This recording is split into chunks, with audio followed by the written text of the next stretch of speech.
Imagine a map, not the maps we know with lines dividing countries. Imagine a map showing only mountains, rivers and cities, no borders, just the natural world as it is.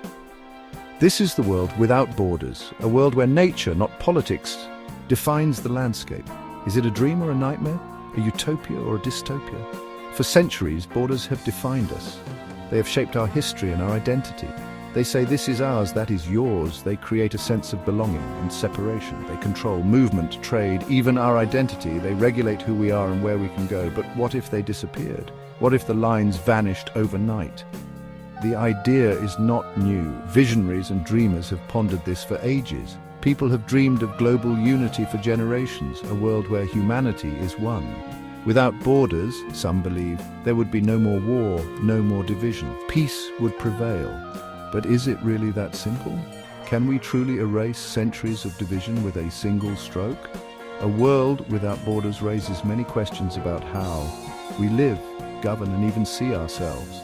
It challenges the very fabric of our societies.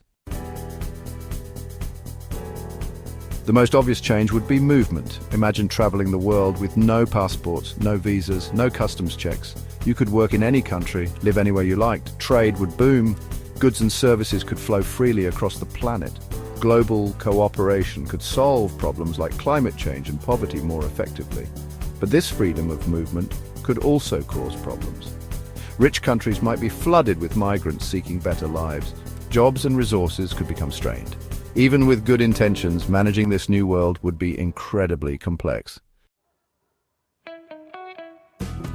Governing a world without borders would be a huge challenge. Who would make the rules? How would we decide? One option is a global government, but what kind?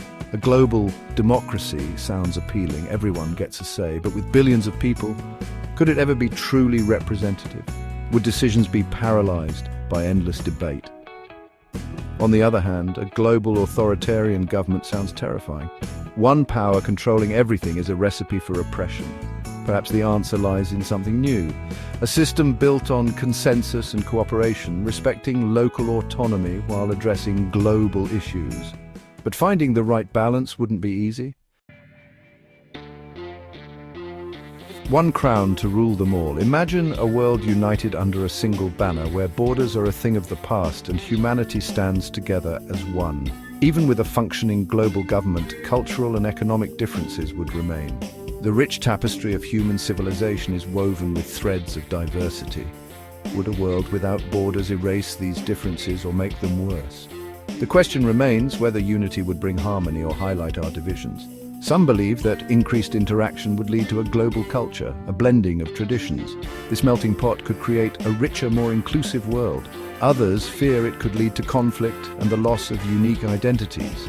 Economic disparities could worsen, creating new tensions and struggles. Without borders to protect them, poorer nations might be exploited by powerful corporations. The balance of power could shift dramatically.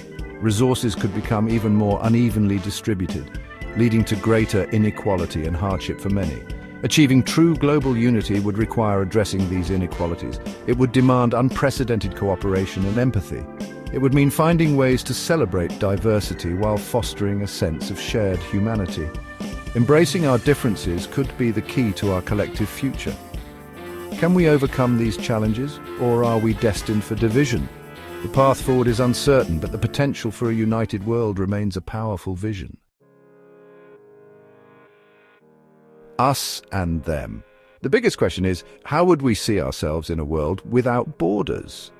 Would we redefine our identities or cling to the old ones? Would we embrace a global identity as citizens of Earth, united by our shared humanity and common goals? Or would old divisions persist, fueled by deep-seated beliefs and historical grievances? Some believe that removing borders would break down barriers and create a sense of global citizenship, fostering cooperation and understanding. We would see ourselves as one species facing common challenges, from climate change to pandemics. But others argue that national and cultural identities run deep and are not easily set aside. They fear a loss of belonging, a world where everyone is the same and unique cultures are diluted. The truth probably lies somewhere in between these extremes. We might see a rise in global consciousness alongside a cherishing of local traditions, blending the best of both worlds. People could hold multiple identities, both global and local, finding strength in diversity. A world without borders is a complex and uncertain future, filled with both promise and peril. It offers incredible opportunities for collaboration and innovation, but also daunting challenges that require collective effort. Whether it leads to unity or chaos depends on our choices and our willingness to embrace a new way of seeing ourselves and the world, balancing unity